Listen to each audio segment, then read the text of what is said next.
হরিদাসের আপনি বলতে কৃষ্ণ কৃষ্ণ, তারা হরিদাসকে ফাঁকি দিয়ে চলে হরে হরে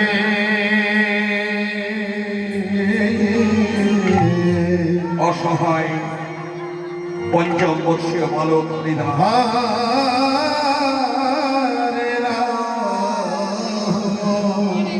আপন জনকে হারায়ে হরে মহাশ্মশানে অঝোর নয়নে কাঁদছে। হরি বল নিতাই গৌর হরি।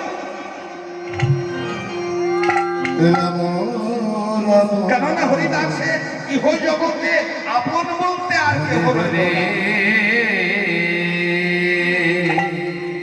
হরে কৃষ্ণ হরে কৃষ্ণ কৃষ্ণ কৃষ্ণ হরে হরে হরে রাম আমার ইহ জগতে আমাদের আপন বলতে কারা গো? হরে রাম যাদের অনুগ্রহে যাদের কৃপায় আমরা এখানে সুন্দর মানব জন্ম লাভ করেছি, হরে সেই মাতা পিতার চেয়ে ইহ জগতে আমাদের আপন বলতে আর কেউ নাই। হরে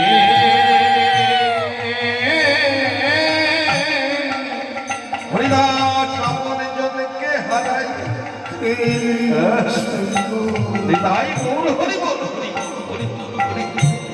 কৃষ্ণ কৃষ্ণ পঞ্চম বর্ষীয় বালক, হরে বয়স মাত্র 5 বছর। এই পঞ্চম বর্ষীয় বালক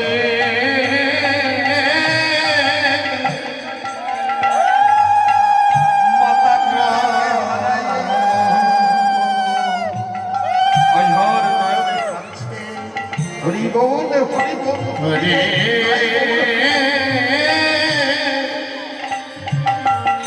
শ্মশানে বন্ধু যারা ছিল তারা শ্মশানে কার্য সমাধান করে। রাম রাম হরে হরে মাতা পিতাকে হারাই হা গোবিন্দ প্রাণ গোবিন্দ বলে নিতাই গৌর হরি বল। হে গোবিন্দ হে ভগবান, ইহ জগতে আমার আপন বলতে যারা ছিল হরে তারা আমায় ফাঁকি দিয়ে চলে গেল।